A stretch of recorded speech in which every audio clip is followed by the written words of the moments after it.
welcome back to another episode of Trench Talk, episode 3. I'm Logan Shanks. That's Christian Royston.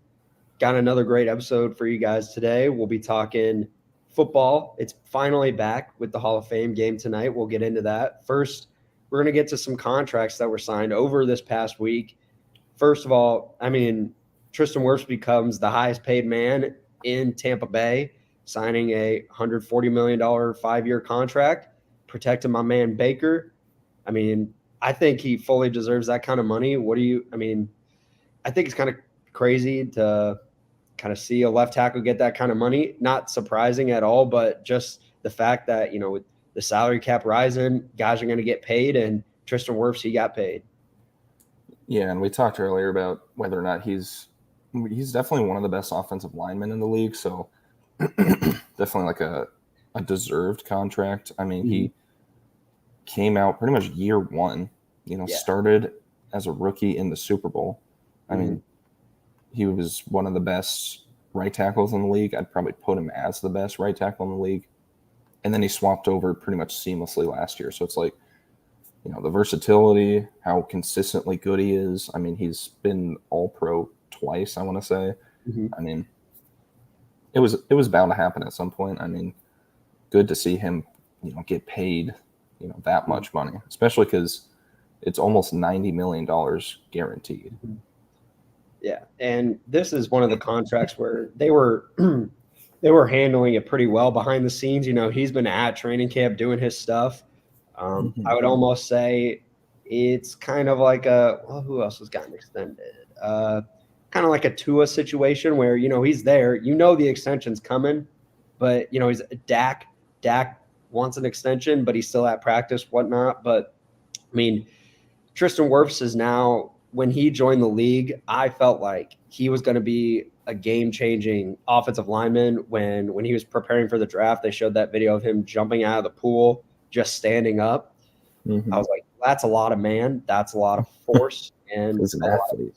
Yeah, that's an athlete there. And he joins the, I should say, elite list of, I can show it.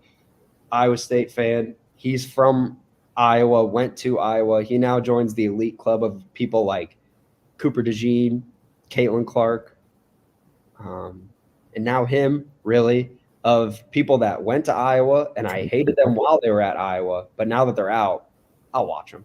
I'll support them. I didn't like Cooper DeJean while he was at Iowa, but I'll support him now that he's, a white cornerback in the league. Okay. I don't really see I've never heard of anybody hating on a offensive lineman. I feel like just because they do their job. Just because he was good. That's fair. He's even, it's kind of cool because obviously he's from our home state. And I have friends that went to the same high school as him, Mount Vernon, shout out. So it's cool to see him. He's set up for life now. He's going to have over $100 million just from playing in the NFL. For somebody that's from a small town in Iowa, he knows what he's doing with his money, and that'll set him up, set his family up. I want to say he bought his mom a house too. So great guy all around. Before we went live, you were saying that you think, or you heard that this might be his last contract. I think that's why he wanted it guaranteed. There's a good chance this is his last contract. He's always been kind of smart with how he plays the game, just from what I've heard. And it's like he'll be, 30 something when he is off the contract. So it's like high risk, high reward at that point if he wants to go for another contract, play longer. But I think he probably just wants to live his life after that. And move back to Iowa, maybe move to Ankeny. That could be in the cards, possibly. He strikes me as one of those guys who's going to come back, and whether he lives in Iowa or wherever, I know he has a wife and a kid, or I think it's his wife, but at least a kid. So, definitely going to be coaching his son's football team at some point. I think he has a daughter, though. I think I know a little bit too much about his personal life because him and Baker are really good friends. So obviously I follow along with their, happenings. But what's kind of weird is they signed him to 5 years and Baker to 3, so they're going to have to figure out something there for those last two. But well, they'll have to see how good Baker stays, I guess. that's been the big talk recently is that, if you look at Baker's career, it's good year, bad year, good year, bad year. Last year was a good year, and now we'll just have to see what happens there. But if we want to move on to guys that had a great year and got paid, Jordan Love broke the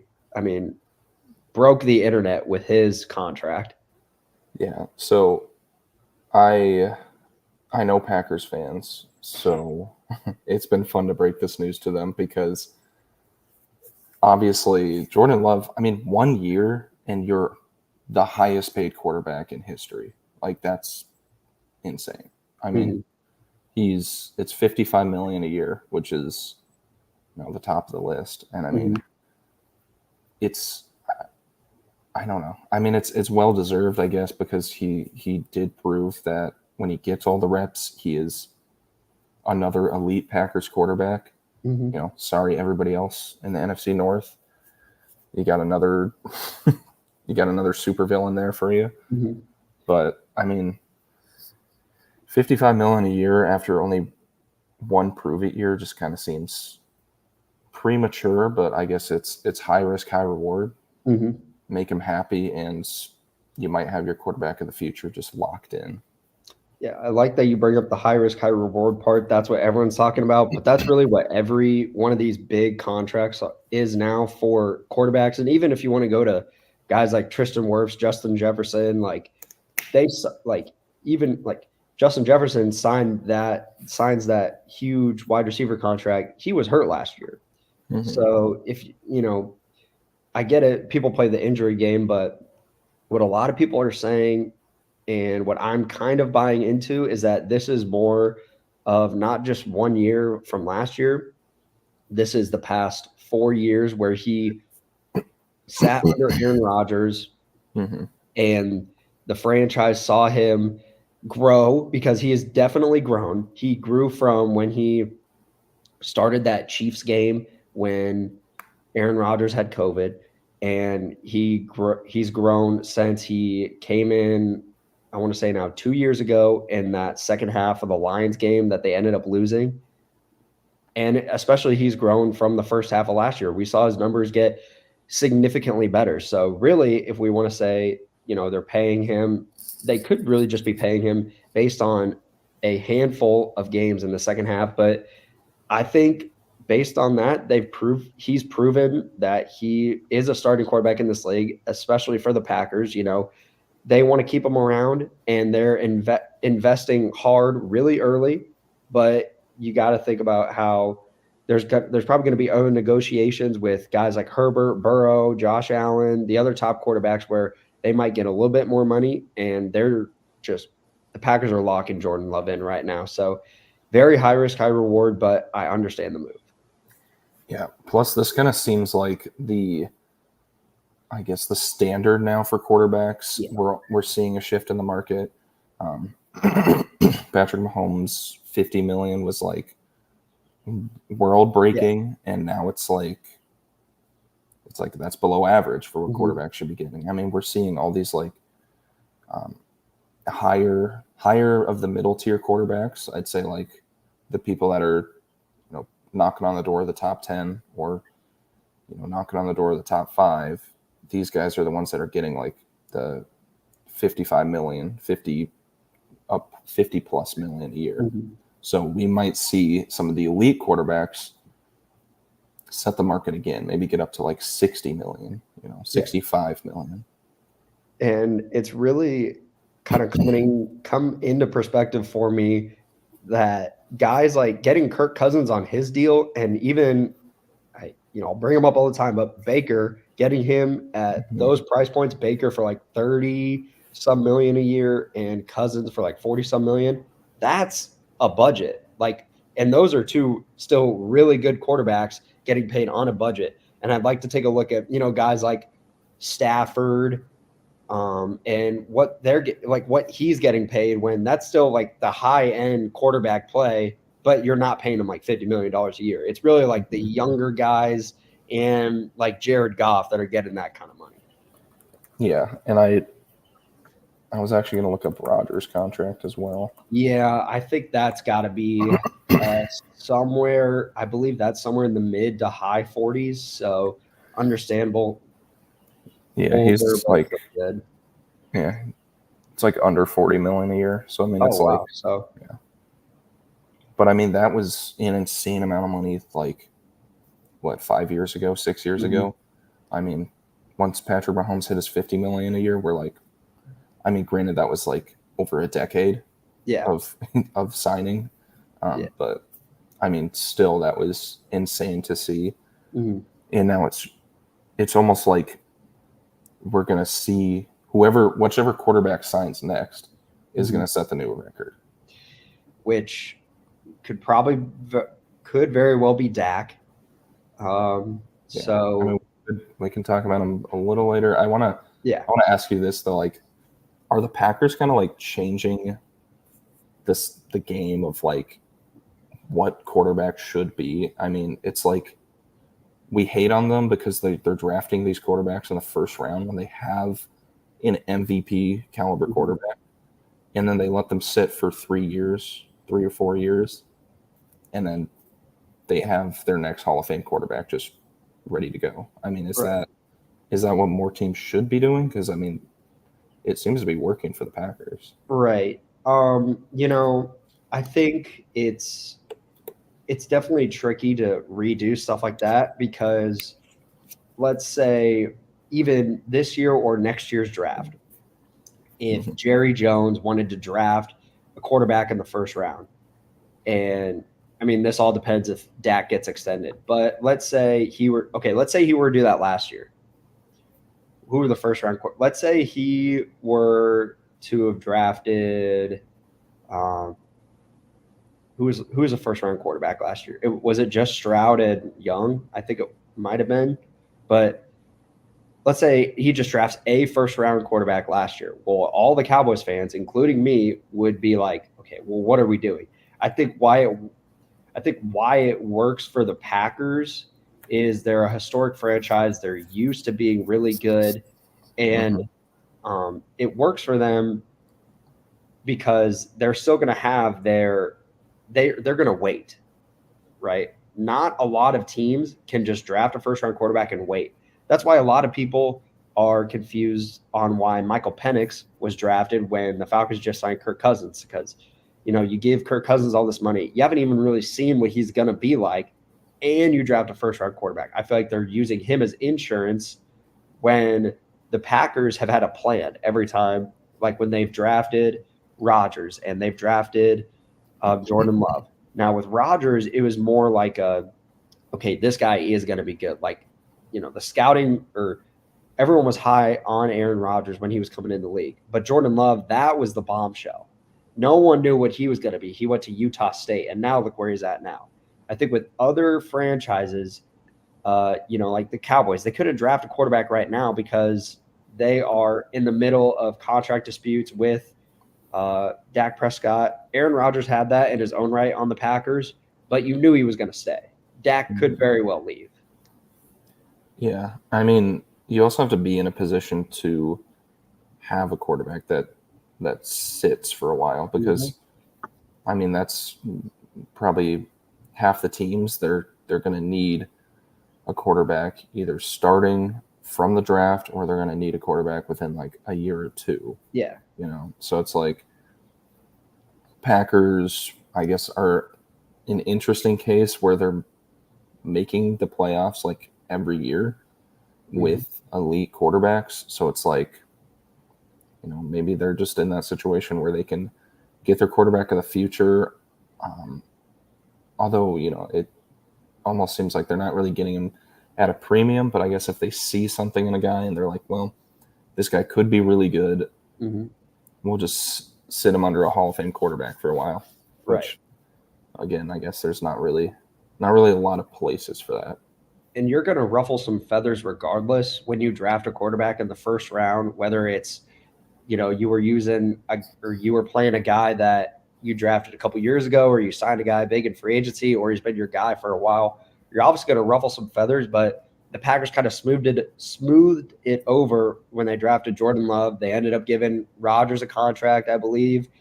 And then, looking back more into Packers history, I know that you probably know this, that Aaron actually signed a pretty big deal after his first year of starting. And I want to say he signed a deal like 6 months or like a couple months into being the Packers starter once Favre left. So the Packers have been known to do something like this. And again, they're kind of just gambling on Jordan Love, but I think it's a good gamble. I unfortunately saw how good he is against other teams when he beat the Cowboys. But, I mean, I think we were talking about this last week. We didn't know how long this holdout was going to last. And look at him now. It was a couple days later. I think it might have been a day after we recorded that. He's the highest paid quarterback in the league now. Yeah, and you talk about Aaron Rodgers' contracts. It was, I mean, I remember when Jordan Love was playing last year, it was like every week we're like, okay, this is looking eerily similar to the season when Rodgers first started. And we're like, uh-oh. And then, I mean, he finished out doing pretty good, I think almost beating Rodgers in stats. And then we saw how Rodgers jumped the next year, and then the next year, and then the next year. I mean, and they've got a good young core there. Romeo Doubs, Christian Watson.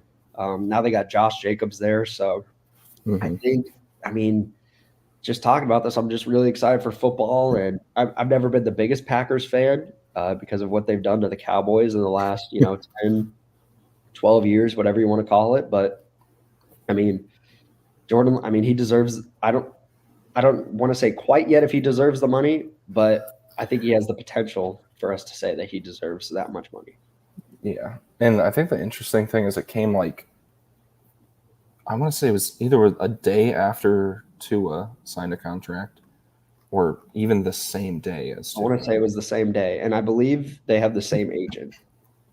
Okay. Well, that dude's, I guess he works on, what was it, like Friday or something, Saturday. But I mean, Tua also got a really good amount of money. Yeah, I'll have to look up his contract, but yeah. I want to say they have the same agent, but it's $53 million a year. Yeah, from other people that I've heard talk about this, I think it's just overall great for the Dolphins because this is the first time they've had a franchise guy since probably Dan Marino that they would feel comfortable giving this much money to. Obviously there's the concerns out there. Can he win in the playoffs? Can he, win in cold weather just in general?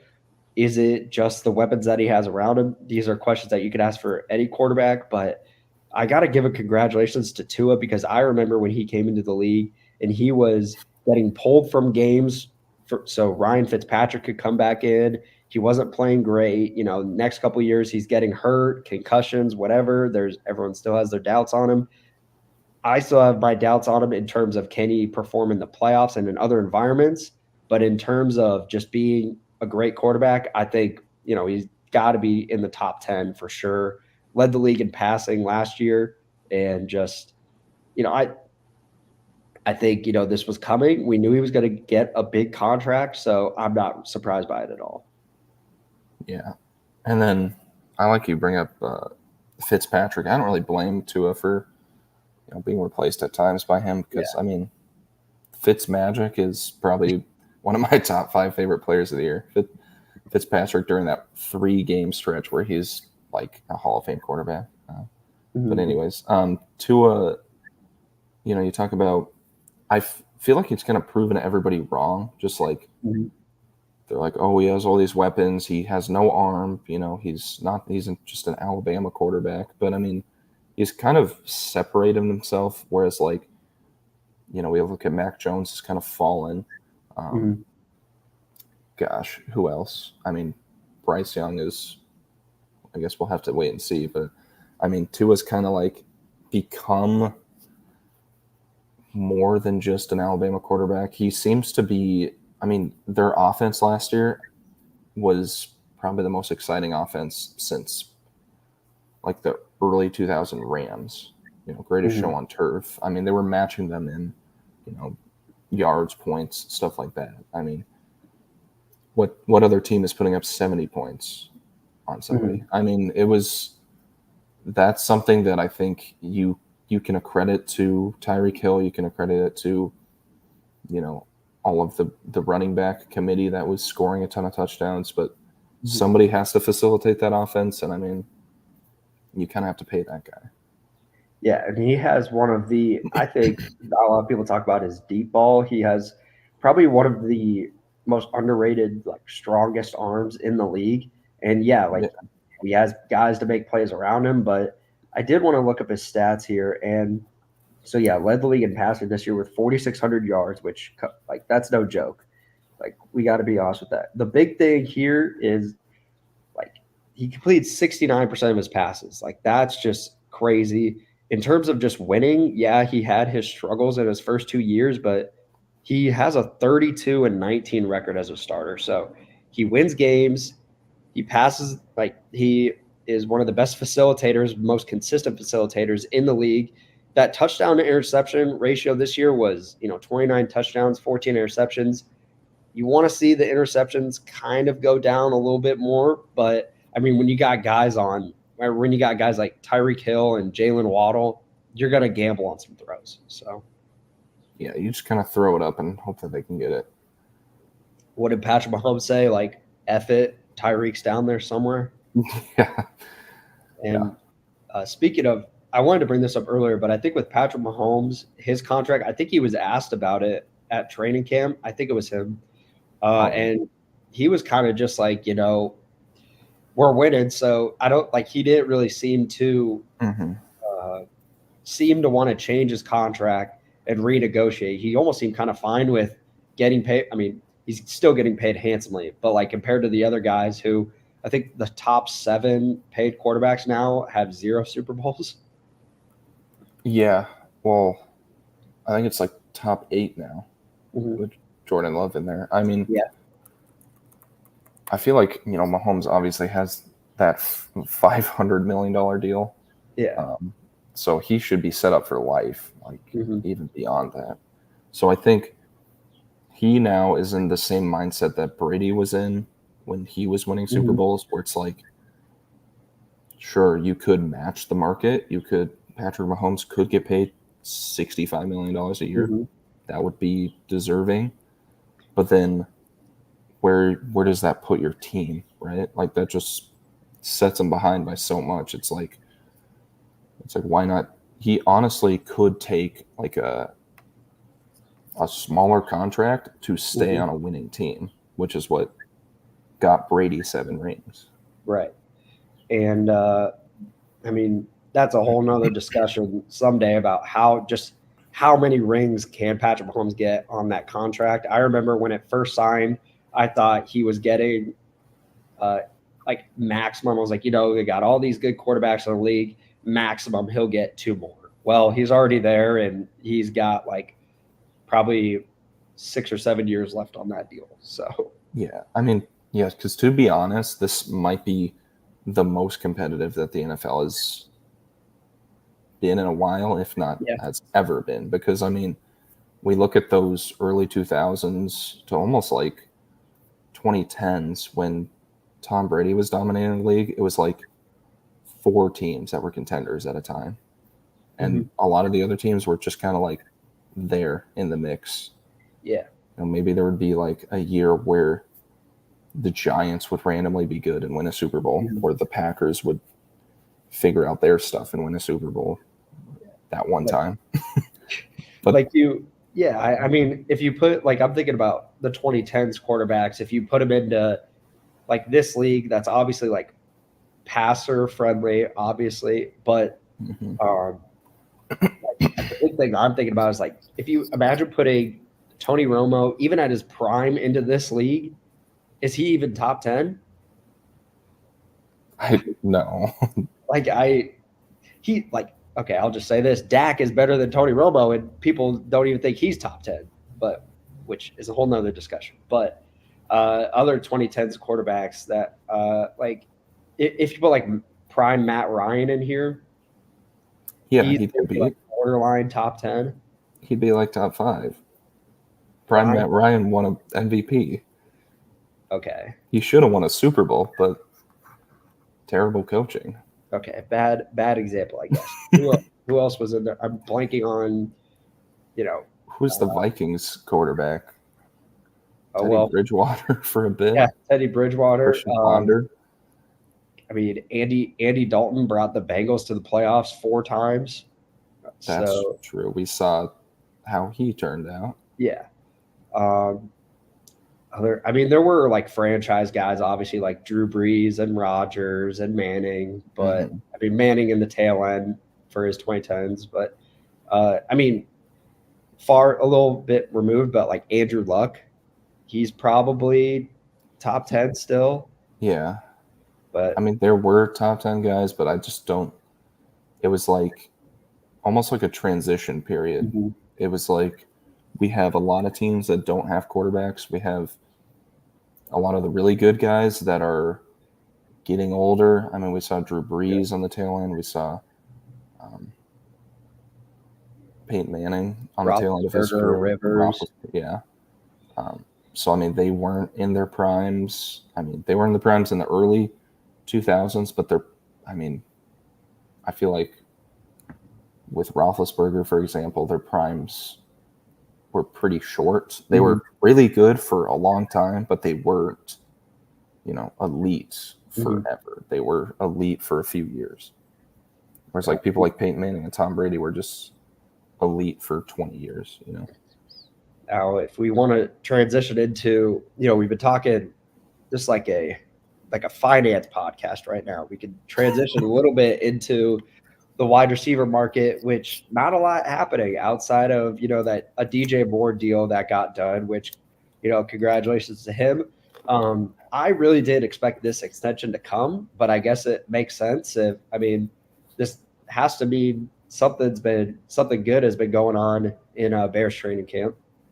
Yeah. Well, I mean, DJ Moore last year was, I'd probably say he's definitely a top 10 receiver. I would agree. Last year, which is a big jump from where he was 2 years ago. And he's their number one guy. You have a rookie quarterback, so it's like, might as well pay him. Mm-hmm. It was interesting that he's the only receiver ever who's had his first 10 years all guaranteed money. Yeah, and I don't know how you found that, but that's got to be interesting, especially with his I guess it makes sense because was he a first round guy? I'll look that up, but I mean, there's just like this shift with like the contracts now where it's back in my day, they weren't doing guaranteed money. It was like, right. Some guys might have something guaranteed, but it's like nowadays everybody's like, well, we're seeing how fast NFL careers can be. Mm-hmm. So it's like, let's fight more for guaranteed money. And I mean, he's kind of proved that with his contract. So he was a first round guy. He was the 24th pick for the Panthers. I didn't look at what year it was, but so that means, obviously if he's first round, guaranteed money there. I want to say he then signed like a little mini extension, so guaranteed. And so the agents have been working these last couple of years to get that guaranteed money. And of all people to get a deal done between him, you bring up guys like Tyreek, Jamar Chase, and CeeDee Lamb. I would not have expected him to get his deal done first, but here we are on August 1st now, and CeeDee Lamb still not at training camp with an extension. Yeah, I mean, we still feel like it's coming at some point, but now you have DJ Moore getting his contract. You're like, okay, this kind of throws a wrench into things because now we're like, is CD's contract going to be all guaranteed? How does – I mean, every new signing is going to impact the market in some way. So it's like we're just kind of waiting to see what CD and his agent kind of decide, I guess. I mean, this has just been a massive game of chess with the Cowboys right now. The last couple of days, I got teased on Cowboys Twitter that they were close on an extension. So I got kind of giddy about that. And then it doesn't happen these last 2 days. I'm hoping before the end of the week, maybe something gets done, but I bring up it's a chess game because now I start thinking it's like, okay, so CD gets signed. Now you're down to Dak and Micah. Now who do you go? Because I would have thought, if anything, Jerry Jones would have been okay with CD Lamb leaving. But now I think it's coming more into reality that Dak might be gone after this year. Yeah, especially with, we just saw the quarterback market shift again. We talked about that earlier with Jordan Love signing the highest contract. You have Dak, who was a top 3 guy in the MVP race, in our eyes at least. Mm-hmm. Does he deserve $60 million a year? Because the Cowboys can't afford to do that and sign CD and sign Micah, who those two will also probably have record-breaking contracts. Yep. And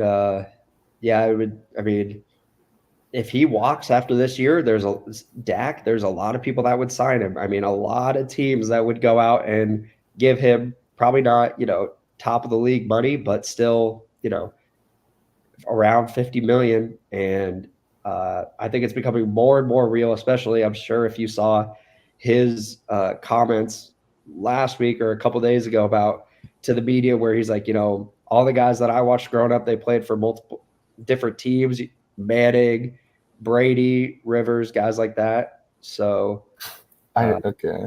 That's kind of a weird thing because they pretty much played all of their career on one team and then finished their last 2 years, 1 to 2 years on a different team. Yeah. But so maybe he's saying, hey, I'm done. I'm going to go to the Colts for a year. And oh God. Yeah, I would. I feel like it's becoming more and more real that, if the CD Lamb deal gets done, if it gets done, that Dak might not be on the team next year. I think Micah needs to be a lock soon. I think they need to lock that in. But moving on to different receivers, you brought up in our docket here that, I didn't even think about Jamar Chase and Tyreek Hill, especially Tyreek Hill getting an extension because I thought he was just extended a couple years ago. Yeah, well, I'm not actually sure what his contract looks like right now, but he is definitely one of those guys where he wasn't signed to a long-term deal with the Dolphins. I do remember, I think when he got traded to the Dolphins, he signed a deal then. So that was now 3 years ago. So he has a potential out in 2025. Okay. So they're now probably going to have to look at it and say, should we pay him a lot more? Because obviously the wide receiver market is going to be set. And then we're seeing what he did in the last year. And he's definitely has the stats to be the highest paid receiver in the league. So it's he's one of those guys that's going to be looking for a contract. Jamar Chase, I assume, is still on his rookie deal. Mm-hmm. I want to see where it's not loading. I just want to see where that's at in terms of him getting signed. Yeah, so he will need to sign after this year. This is his last year. Gotcha. So, those guys, we saw Justin Jefferson make a move before his deal was up. So we're thinking, will Jamar Chase have a move before his time's up? Because, I want to say that he wasn't even practicing. I think that's what I heard. I think that makes sense. I feel like I've heard that on Twitter as well. Which is just kind of, with all the, blonde shaved heads they got going around there. Yeah, we got to talk about actual football now, which is your star wide receiver might not be, could potentially get a holdout. I don't think that would happen, but I would imagine that they try and get a deal done here soon. And before the season starts, we're about a month and a half or about a month away, month and a week or so away from the first week of the regular season. So I think they get a deal done there. But that's going to be interesting to see what he gets paid because since he came, talk about Tristan Wirfs being a top tackle in the league when he came in, you could say the same for Jamar Chase when he entered it, when he got drafted in 2021, I want to say. Yeah, the year after Burrow. I mean, it was like, it's weird because it like was not surprising, even though, because wasn't he like pick 4 or something, I want to say? Yeah, I'll look that. I remember like predicting that draft, and I had him to the Bengals, and everybody's like, oh, the Bengals need a tackle because Joe Burrow just got obliterated. So there was this generational tackle that they could have picked, and I was like, they're going to pick Jamar Chase because although he sat out an entire year, he sat out his senior year, his last year, whatever, he was still projected to be the number 1 guy because he was just insane athleticism, insane hands, crazy playmaking. It was like a no-brainer. He was 5th overall, and I think so. Since he was that first-round pick, technically this is his last year because I want to say they haven't picked up his 5th-year option, but I think he's kind of in the mindset of doesn't want to play on that 5th year. He'd rather just get an extension done there. So yeah, he'd make more money. Exactly. So, but yeah, I agree, and I believe the tackle or the offensive lineman you're talking about, was that Rashawn Slater that went to the Chargers? Or was that Penei Sewell? I think it might have been Penei Sewell. Yeah. Which he's also got him back too. Yeah, I mean that class was loaded with offensive linemen too. Yeah, Penei Sewell was generational guy. Yeah, and we're like, well, they better pick Wills. What's his name? Alex Leatherwood. I think he was in that draft. To be fair, I honestly didn't think that was a bad pick. The Raiders taking Alex Leatherwood at probably late teens. High risk, high reward. Oh, well, they high risked it. I don't even think he's on the team. Very low reward. Yeah. But we, all this talk about money, and that's good and whatnot, but we have football here. As we're recording this right now, it's 10:15 in the morning. We've got football here in about 9 hours. And it's kind of, I won't be able to watch it. I'll be working tonight, but you bet I'm going to come home and probably watch that whole game. So there's, Caleb Williams won't be playing. So it's, for those that don't know, it's Bears-Texans tonight in the Hall of Fame game. It technically kind of like a week 0 preseason game, but Bears-Texans, Caleb Williams will not be starting. It'll be Tyson Bagent, who got a couple starts last year. And I would imagine probably Davis Mills for the Texans. But what are your thoughts actually coming into this game and being able to finally watch some football? Don't get me started on Davis Mills. If Davis Mills is Drake, I'm like Kendrick. I hate that man. What? I don't even think I've ever heard this before. Oh, he was like, there was that one draft class. I think that was the one with Mac Jones, I want to say. Mm-hmm. Is that the draft class we were just looking at? 2021? I think it was. Yeah, because he was the first quarterback off the board. I want to say. It was Trevor Lawrence. No, Trevor Lawrence. Sorry. And Zach Wilson. Trey Lance. And then like Mac Jones. That's. Justin Fields was in that class. Yep. So all those quarterbacks now, except for Trevor Lawrence, are on different teams that they were drafted. Yeah. Well, except Davis Mills. He wasn't a first rounder though. I think he was second round. Okay, yeah, first rounder. But yeah, everybody was like, "Oh my gosh, like he's just the best quarterback out of this draft. Like this is a terrible draft class." And they're like, "Davis Mills was insanely good. He's like the Texans' quarterback of the future." And I was like, "This kid is terrible. Like, are we not watching the same Davis Mills?" Right. I'm like, Mac Jones is better than him. Trevor Lawrence was arguably better than him that first year. Justin Fields was better than him. I mean, he was on par with Zach Wilson. Mm-hmm. But we're like, well, the Jets are terrible. The Texans are like not that bad. Like the Texans were in the playoffs like before he got there. Yeah. I don't know. And then he did not have good stats, but everybody was like, making it out like he was a good quarterback because he was a later pick. Right. Kind of like how some people are trying to say in New Orleans that Spencer Rattler is going to be good because they just want to be right. I think Yeah.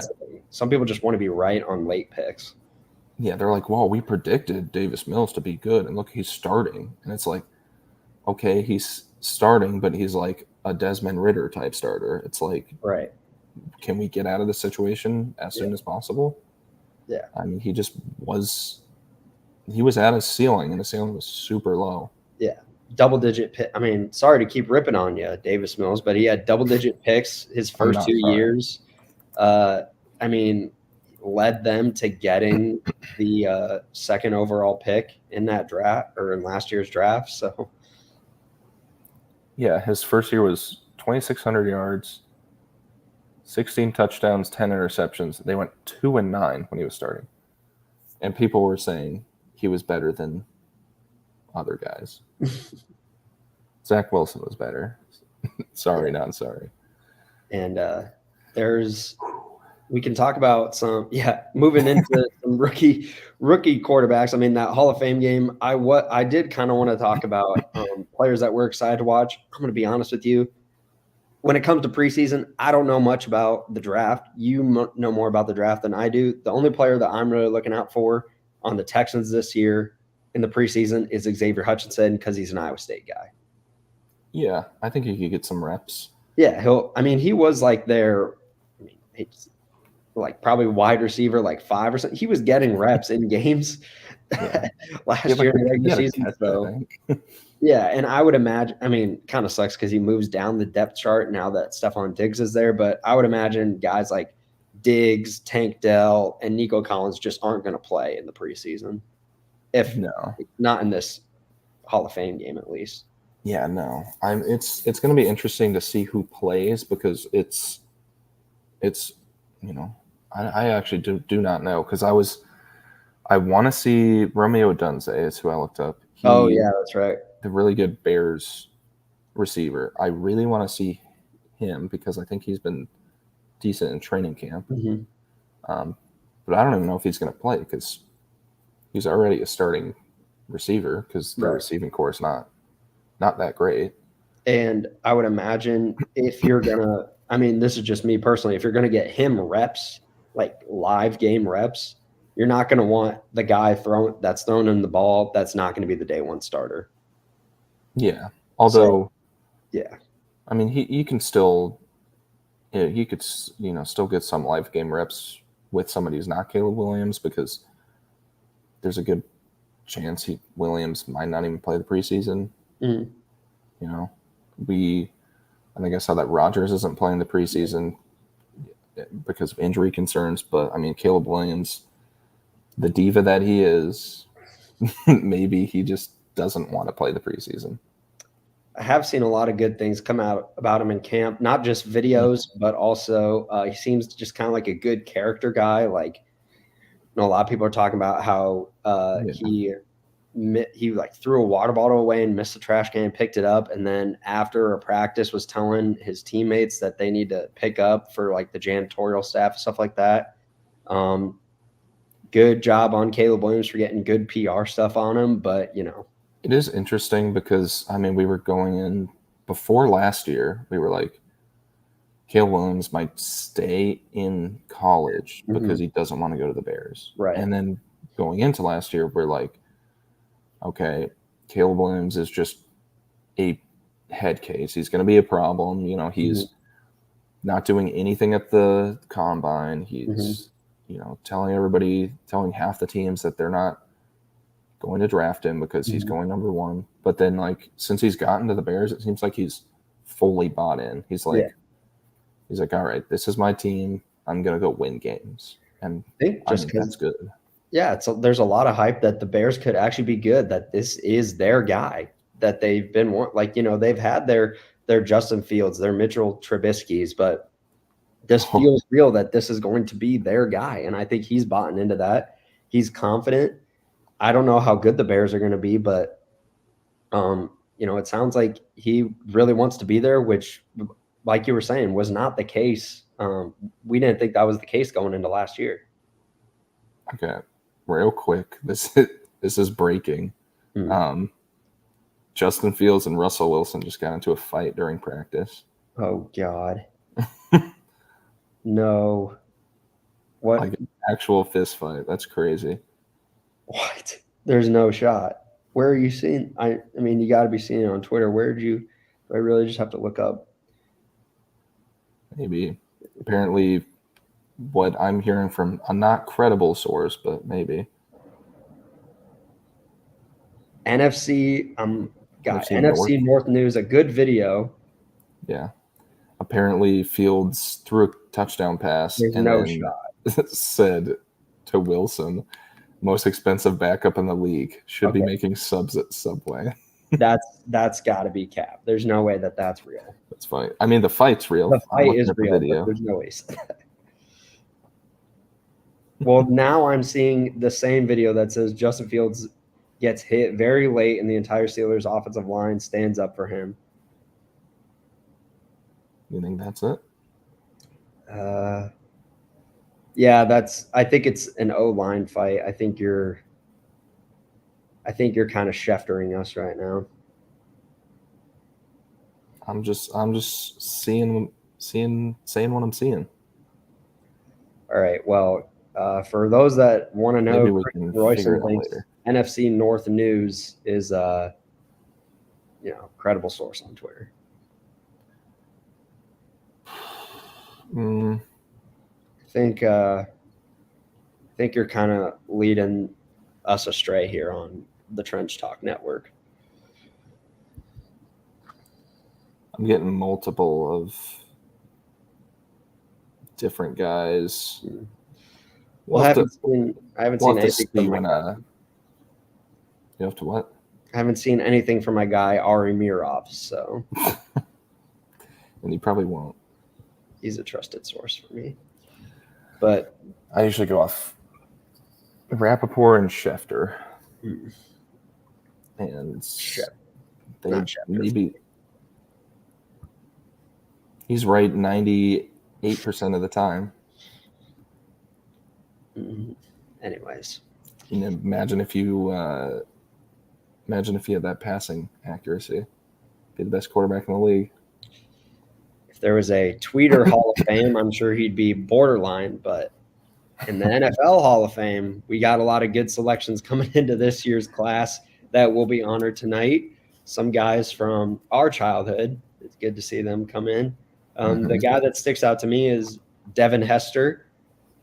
I've been singing his praise the last couple of years because I think just solely based on if you are the best at your position in NFL history, you should be in the Hall of Fame, and he's finally getting inducted tonight.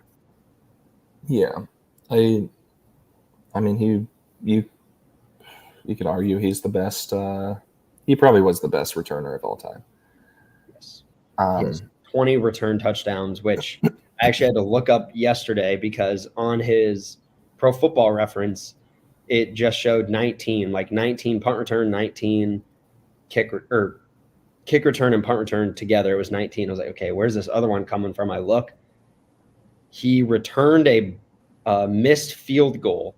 So he was in the end zone. They missed the field goal. It's actually an insane video. Yeah. Acted like he was going to take a knee. This was against the Giants and then just up the right side, scored a touchdown. So that was kind of crazy. Yeah. But then you look at does the rest of his career, him just as a receiver, I don't know if he was a first ballot guy, No, definitely not as a receiver, but as a kick and punt, as a return specialist, he's the best probably in NFL history. So he should be in there. Yeah. But again, that doesn't really, because that should be the same with a kicker, if you're, I guess. Historically, Ray Guy, I think, is the best punter, and he's the only punter in there. I think that's very few. So if you had a punter that broke Ray Guy's records, would he be a first ballot guy? Because it's such a limited amount of people that can get in. It's are you going to put, Devin Hester, who, he was, the greatest returner of all time. but he Right. was a returner. So it's like, does that position have more impact than like a defensive end who's been a finalist, 12 straight times? That's true. I'm actually looking at Ray Guy's numbers here, and not only did he, which I mean, this is still impressive, averaged 42 yards per punt through his career, but also the number that people would have to match is, 7-time Pro Bowl, 3-time All Pro, but he was a 3-time Super Bowl champ with the Raiders. So I think that's something that would also be very hard for like a punter or a kicker to like. You look at Harrison Butker. He's a 3-time Super Bowl champ, but his numbers aren't really like the greatest. Like he's not going to get in the Hall of Fame, but like Justin Tucker will, and he'll probably finish with 1, maybe 0 Super Bowl rings. Or no, wait. He won one with the Ravens when they had Joe Flacco, so he'll finish with at least 1. Yeah, although I don't really know how valuable a punter was to those Raiders teams winning the Super Bowl. We weren't around in the 70s. You're close to there, but no, we weren't around. Okay, yeah. One guy from the 70s who made it was Randy Gradishar. Yeah. Good for him. 35 years of eligibility, which is crazy. We just need him in the Hall of Fame right now. Yeah. One guy, I mean, you talk about guys that we watched growing up. One guy that I thought was like deserving at some point was Andre Johnson. Yeah. I mean, he was a finalist every year he's been eligible. Mm-hmm. And I mean, he was probably the best Texans receiver of all time. Mm-hmm. I would agree. And just kind of, I mean, underrated because he was on the Texans. They weren't always making the playoffs and whatnot, but consistently getting 1,000 yards, getting insane touchdowns. I thought you were going to bring up a guy that you probably watched more growing up, which was Julius Peppers when he was on the Packers. Yeah. I mean, well, he was on like every team. I thought he was just solely Packers. Panthers, Bears, Packers. Bears. But I mean, 17 seasons in the league. I mean, yeah, Julius Peppers, he was a monster. Obviously, he came to the Packers around the time that I stopped watching the Packers, and he was also at the end of his career pretty much. But I mean, yeah, when he was his early time, he was probably one of the better defensive ends in the league, I would say. Yeah, so I wanted to look him up because I thought he was a defensive player of the year, but he was a defensive rookie of the year, 9-time Pro Bowler, 3-time All-Pro. I mean, just 4th all-time sacks. Yeah, I mean, insane. Just 18 tackles for loss back in 2006. Just, just a real, he doesn't have that ring, but a really solid career. Another guy that doesn't have a ring but had a solid career in a short span was Patrick Willis, which I'm honestly surprised that they're putting him in here that early, but he was like an all-time linebacker. He was a top linebacker when he was in the league. Yeah, he's one of those guys that, like, I think, honestly, we were making like a list of like scariest guys or like best linebackers of all time. Like, I know what you're talking about. Yeah, he was on the list or in consideration because he was just so dominant and so like such a hard-hitting linebacker. I mean, the thing is, I was kind of in the same boat of like Calvin Johnson, where I'm like, did he play long enough to make the Hall of Fame? Because I mean, that's one thing is they want to see, production. They want to see you be winning, have all these awards, recognitions, but they also want to see longevity too. Like it's usually like 10 to 15 years for guys. And then you're like, okay, yeah, they can be in the Hall of Fame. Right. And it kind of makes me wonder, we don't have to go too in depth about this, but how many players in the NFL right now are first ballot Hall of Famers?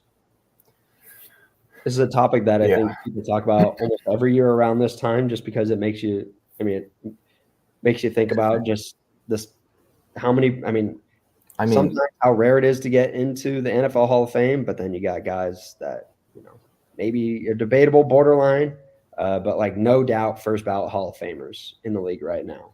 I mean, definitely quarterback wise, Aaron Rodgers and Patrick Mahomes, Mm-hmm. they could retire today and they'd get in the Hall of Fame. I Mm-hmm. mean, they are already two of the top 5 best quarterbacks of all time, arguably.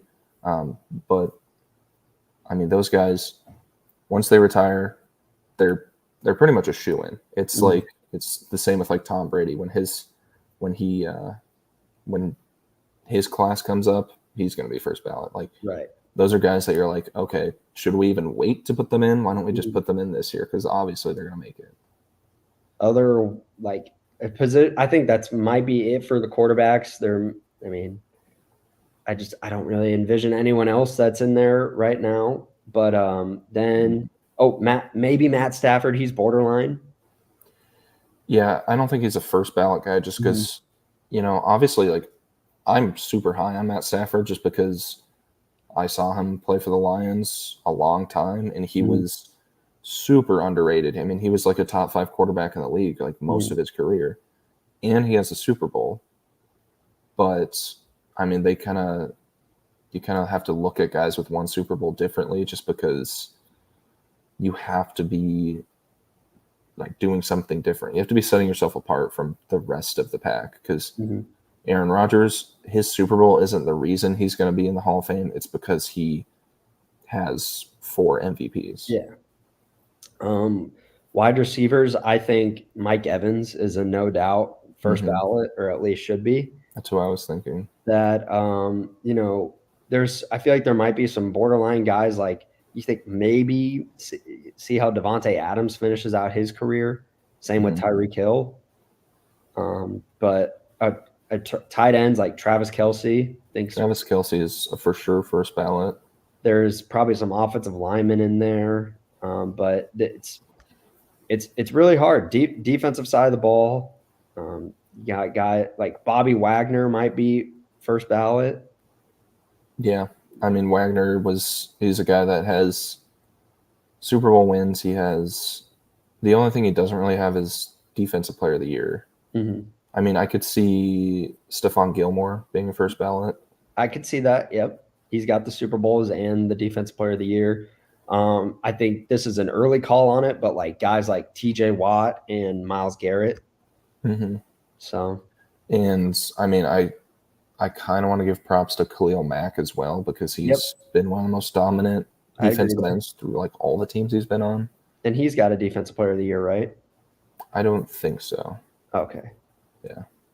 But I mean, we look at it now. I mean, like all pros and stuff. We're in a really good era, obviously, with probably like 20 guys, close to 20 guys in the league right now that are first ballot Hall of Famers. Yeah. Oh. 2016 Player of the Year. I was going to say 2015. Okay, yeah. That was close. Guys, that was so long ago. I don't even remember. Just like we've been wrapping up all these shows, we leading into the year, we probably could have done this last week, as you mentioned, but we did talk a lot of receivers today as well. So we're going to go top 5 receivers. I believe you started last week, so I can give mine. I feel like mine were an easy 5 for me. I'll just rattle them off here. Number 1, it's pretty consistent for us, but that we share our number 1 picks. But Justin Jefferson at number 1. Cowboys bias for me at number 2 with CeeDee Lamb. 3, I got Devontae Adams. I think a lot of people have been forgetting about him because he's been on the Raiders, but I watched that receiver show, and I'm like, yeah, this guy is still really good. Just looking back at his numbers, still top 5 receiver in the league. Amon-Ra St. Brown in the 3 years that he's been in the league, I think last year especially, he has trajected himself into that top 5. And then my 5th spot is going to go to Tyreek Hill, still a monster. I mean, he's really, when he went there, he made the big difference because, obviously Tua had Waddle his first year, but Tyreek Hill is still just a speed demon, downhill threat. I mean, it's honestly been insane to watch him still be this good, as his career goes on. So that's my 5. Jefferson, CeeDee, Devontae, Amon-Ra St. Brown, and Tyreek Hill. Yeah, I actually looked at your list and I was like, I wonder if he's been watching receivers because I've been watching receivers, Mm-hmm. and I was like, Devontae, Amon-Ra, Yeah, Justin I Jefferson. know. I wasn't comfortable putting in and Jefferson in there, but I mean that's a no-brainer. But I wasn't going to put Deebo Samuel in there just because I'm not the biggest Deebo Samuel guy. So Oh, yeah. I mean, my list is pretty similar. I have Justin Jefferson at 1, obviously. I mean, what he's done in his few years in the league, he's like by far separated himself from everybody else. Like, it's not even close. If he's healthy, he's going to be the best receiver in the league. mm-hmm. Like, honestly, if I think of a guy that's going to get 2,000 yards in a season, it's going to be Justin Jefferson at some point. Hopefully, if JJ McCarthy is good or Sam Darnold, which Sam Darnold's probably going to be the week 1 starter. But. They don't even have to be good. They can just throw the ball down. Number 2, I have Tyreek Hill just because he was on record-setting pace last year. Since Justin Jefferson didn't play the whole season, Mm-hmm. Tyreek Hill was the best receiver last year. He was, I think it was like a few weeks before like Lamar Jackson was in his like final 5 stretch where we're okay, I guess we'll give him the MVP. Tyreek Hill was kind of being like debated. Mm-hmm. You know, should we give him the MVP? Should we give Christian McCaffrey the MVP? But yeah, I mean, Tyreek Hill has just been, he's proven that it isn't Patrick Mahomes that's making him good. He's just an insane receiver. He's not just fast. He's like, has great hands, has great route running. You know. Number three and 4, I feel like can be switched around. I think going into this season, Amon-Ra St. Brown will be better than CD just because of like how he's trending, I want to say. I mean, Amon-Ra's getting better. The Lions are getting better. CD has proven that he's one of the best receivers in the league. So I feel like we've already seen his ceiling, but maybe he'll surprise me and he'll, you know, I mean, he led the league in receptions last year. He almost led in touchdowns. He was like 3rd in yards or something, 2nd or 3rd in yards. Mm-hmm. So, I mean, like, maybe he comes out and he's just the best receiver this year. But, you know, he's holding out. We don't know what's up with Dak. So I think this year maybe he takes a little step back just because of all the confusion in the Cowboys. And then last I have A.J. Brown because, I mean, I'm super huge on A.J. Brown. I think he is one of the better receivers in the league just because of his size, his hands, his speed. I mean, he's just dominant. I think the Eagles are going to look at last year and be like, okay, we got to kind of step up because we were expected to be in the Super Bowl, win a Super Bowl. Maybe Jalen Hurts is like, okay, I got to prove that I can, lead my team to like one of the, be one of the best teams in the league. Mm-hmm. And I think that is going to be through A.J. Brown. Yeah, and I think outside of like him, there's like 2 guys that, and I want to shout out an honorable mention in Mike Evans. I don't think he's top 5 going into this year, but I think he's still like a top probably 8 receiver in the league, probably top 7 or 6. But him and A.J. Brown are the 2 guys that come to mind. And I'll say Jamar Chase too, where it's if you're in the red zone, fade route, just throw it up. They'll be there. They're going to catch it. Yeah. I mean, Mike Evans, we can almost pencil him down for 1,000 yards this year. Oh, yeah. Hopefully we do. Yeah. And I like how you bring up Jamar Chase. He was somebody that you asked me last year, I would put him in my top 3. Mm-hmm. But it all depends on like if Joe Burrow is healthy. And I expect him to be healthy. I think if Joe Burrow plays the whole season, the Bengals are in Super Bowl contention. Jamar Chase is going to be like the number 2 receiver in the league. But there's so many variables, whether or not Joe Burrow plays, whether or not, Jamar Chase can keep up his production. But I mean, just talent-wise, athleticism-wise, he is one of the better receivers in the league. So he was kind of fighting for that 5 spot just because I wasn't. He has dropped a little because of like last year's production. Mm-hmm. Yeah, and then I see on your honorable mentions you got young guys like, well, I guess younger guy like DJ Moore, and then Puka, who, you know, I loved watching Puka ball out this year, mainly because he looks like my roommate or my former roommate Evan, but also just because you love to see Stafford have like, I mean, he has been a part of 3 like amazing wide receiver seasons with Calvin Johnson, Cooper Kupp, and Puka Nacua. Yeah, and Puka has the capability to get into like the top 5. I think it's too early to tell. I mean, he had an insanely good year last year, but again, that is just 1 year. And I mean, we saw. I mean, Cooper Kupp is still on that team, so it's like maybe. I mean, Cooper Kupp was banged up early last year, which gave Puka some reps. So maybe if Cooper Kupp's healthy, Puka doesn't get as much, reps and whatnot. I mean, we also don't know if Matt Stafford's going to play the whole season. I mean, it's too many like concerns for me to already say Puka's going to be a top 5 guy. He has the potential, but I need to see more out of him and out of the team to declare that. Yeah, I'm really excited to watch the Rams play this year, not only with Puka Nacua, but hopefully, Kupp stays healthy, Stafford stays healthy, because they were a team that, even with all that, they still make the playoffs and almost beat the Lions in Detroit. So the NFC West is definitely still going to be tough, even with, probably the Cardinals are still back. We'll see what happens with the Seahawks and, of course, the Niners. Yeah, plus, I mean, they will be playing without Aaron Donald, so it will be interesting to see what that defense looks like, because, I mean, their defense has been insanely good over the last, it feels like a decade at this point, but, I mean, it's probably been 6 years. And that has been mainly because Aaron Donald is, the best defensive lineman of all time.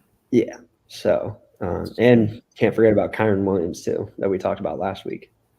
That's true. The offense should take a big step forward, so maybe it can make up for the defense kind of being – it might be at – there's peaks and valleys. We might be in a valley this year. That's true. Defense. So that's all I got here on episode 3. I don't know if you got anything else. We kind of hit everything that we wanted to. So I guess last thing would just be congrats to AJ Klein for retiring, former Iowa State guy. Had a great a really solid career in the NFL for a guy that I want to say was a late round pick out of Iowa State. Yeah, and he had some cool plays last year. I mean, he had some decent games. So, I mean, it was kind of cool to see him in his final year get some recognition because people were actually talking about him. Right. I'm looking this up here just to confirm. He might have went undrafted. I mean, he's an Iowa State guy. Wouldn't surprise me. Oh, he was a 5th round pick. He was a 5th round pick. But yeah, he got brought in late with that Bills defense that had a lot of injuries to it. So, and still made some decent plays. So congrats to AJ Klein on retiring from a really solid career in the NFL. Yeah. If you can stay there for, multiple contracts, that's honestly more than you can ask for a lot of guys. Right. So that'll do it for me on episode 3 of Trench Talk. We will see you guys next week, where we will have the Hall of Fame game to discuss, and I believe some more preseason football. Yeah.